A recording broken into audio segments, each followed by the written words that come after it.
Good to have your remarks on this very important issue. Thank you, sir. Thank you so much. You know, as former heads of states, we have a hierarchy. When Abdulsalam is here, he cannot speak before me. You see, I'm still the last born, so enjoying the privilege of the last born. And even Buhari that I just finished, he will take his military position, so he's still senior to me. Until when my good friend Tinubu finishes, then I will have a junior brother. So thank you so much. His Excellency, Mr. President, here represented by the Vice President, my good friend, thank you for coming. The Senate President, represented by the Deputy Senate President, thank you for your brilliant speech. And our Chief Host, the Right Honorable Speaker, thank you for bringing us together to have this conversation. His Excellency General Abdulsalam Abubakar, the former head of state, and somebody who navigated the current democratic setting and has endured for 25 years because of your good works. Thank you so much. We appreciate, we really need to listen to you. The Deputy Speaker and Principal Officers of the National Assembly are here with us, and members of the National Assembly. The Chairman of the Nigerian Governors Forum, thank you for coming. We really want to listen to you because the issue of state police is very critical. Honorable ministers are here with us, members of the diplomatic corps, the Chief of Defense Staff and the Inspector General of Police being represented. His Eminence, the Sultan of Sokoto, thank you for coming. His Imperial Majesty, the Oni of Ife, thank you for coming. And other revered royal fathers are here with us. Our dear leader, John Cardinal Lancor, thank you for being here, and other clergymen that are here with us. There are so many retired and former senior government functionaries that are here. I wouldn't bother you to enumerate their names. But in the waiting room, I saw General Dambaza, who was my Chief of Army Staff, then later became Minister of Defense, who will listen to you. And Solomon Arase, Dr. Solomon Arase, who was my Inspector General of Police. And I think now the chairman of the Police Service Commission, you're still there. And other very senior military people, government functionaries that are here to talk. I will be extremely brief in my intervention. First and foremost, let me thank the Honorable Speaker, members of the committee, and indeed the House of Rep for inviting me to participate in this national dialogue on state policing. In fact, I got information only yesterday when I had a conversation with the speaker. It would have been difficult for me to come, but since I left office, I've been having a number of programs, and the National Assembly have always been there to support me. And this is the first time the National Assembly invited me, so I said I will do everything, cancel all my other programs to come and honor you. In fact, the issue today, national dialogue on state policing, is very critical. But one thing is that we don't need to debate on whether we should have state police or not. I think that matter has been concluded. The issue is the operations of the police. I operated at the state level for 8 years, deputy governor, then came to the center, vice president, president for another 8 years. And I know that in Bayelsa State and other states that attempted to have some element of security operatives that assisted the police, it worked very well. In Bayelsa State, when we took over, the state was almost ungovernable. Abdulsalami will remember that when the elections were to be conducted in December 1999, Colonel Edo will be then wrote to you saying the security situation in Bayelsa State was so bad that couldn't guarantee the elections in December 98. So our elections were pushed to January 99. When we took over, the state was in crisis. Niger Delta agitation was there, but criminal elements were also operating all the creeks and were doing all kinds of havoc to market women and others until Alamisi, then my boss, has to set up the Bayelsa volunteers that work with police. And we had to build, stations around the critical parts of the creeks. And the boys volunteered to work with the police since they couldn't carry weapons. And that brought the excessive piracy down. So there's no way we can manage our internal security if states will not have their police. So the issue is not states having police, but how will the state police function vis-a-vis the national security architecture? When I set up the 2014 National Dialogue, within that period, we have a lot of challenges in the country. People were agitating so many areas. But when we set up that dialogue, one thing that the whole almost 500 delegates agreed without much ado was the issue of state police. When that matter came up, everybody supported the issue of state police. So we cannot move away from state police. I remember the issue of state police was accepted.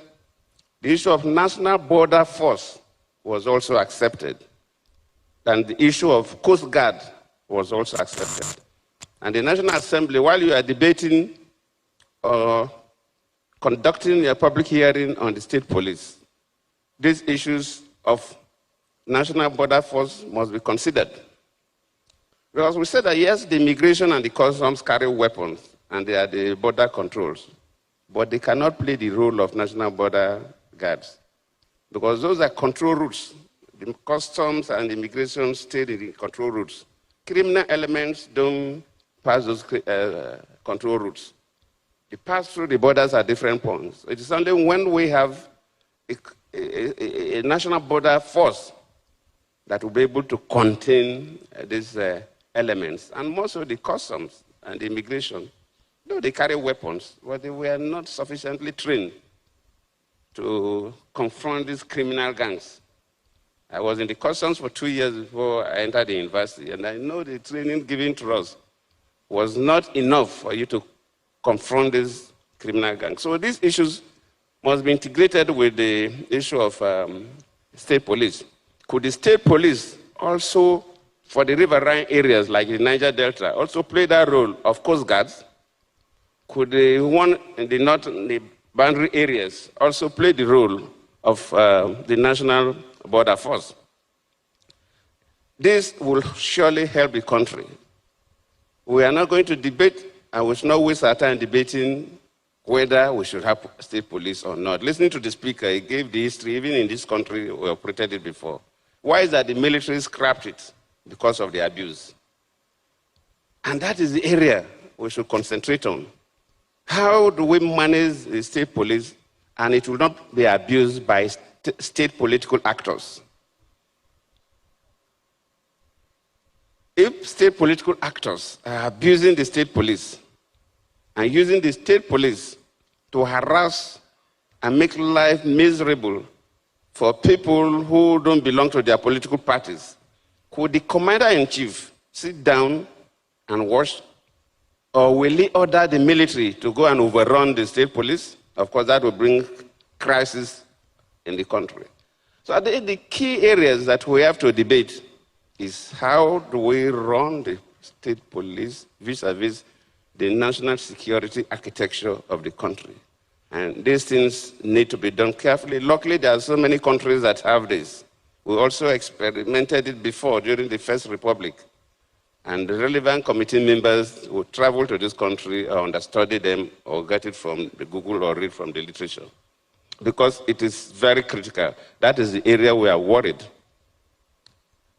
This matter would have come up even much earlier than now, even when I was in office. But what we were worried was that, look, even in local government elections, even in cosmopolitan states, other parties, if the governor is from party A, you see people in party B and C will win elections as senators, will even win elections as House of Rep, will win some state assembly elections, but they come to local government chairman and councillor, at least no other party wins.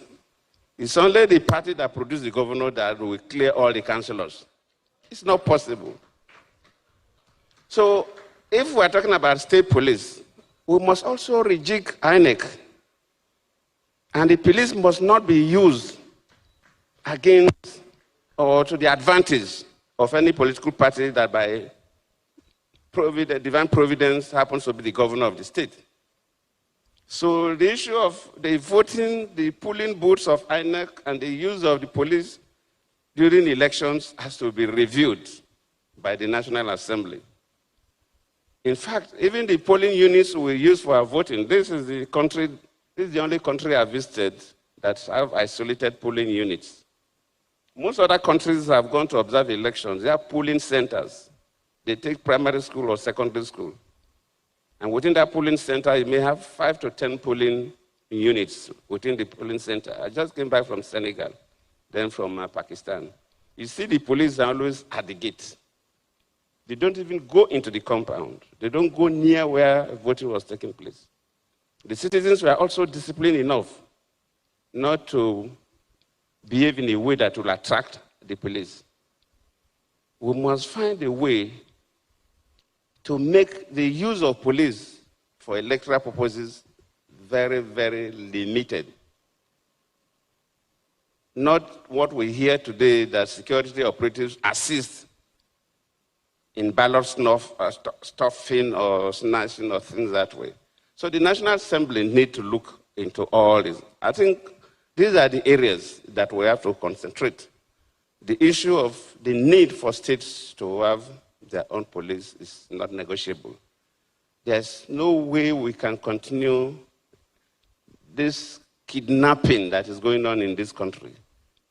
It is for this commercial kidnapping started about 2006. I don't want to go into that history when I was the governor of Bayelsa State. But it started in the Niger Delta. Now it has been a commercial venture all over the country. And we've not been able to control it. The only thing that can help us, if we cannot stop it completely, but at least to reduce it to the barest minimum, is for states to have their police.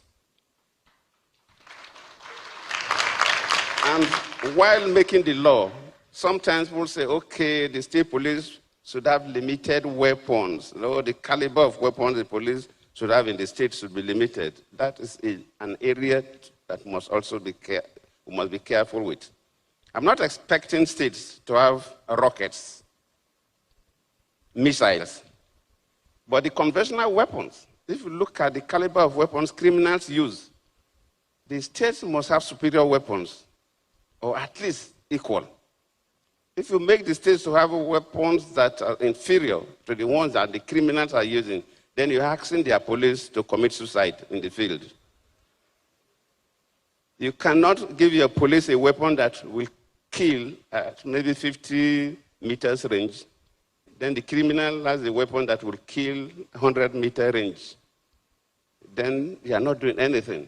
So we must not even go there in terms of limiting the capacity of the state police. A state that has enough resources must equip the police very well. And that state can also assist other states. I remember in East Southern Africa, you see a country like Rwanda, sometimes send their military to assist other countries when they have crisis.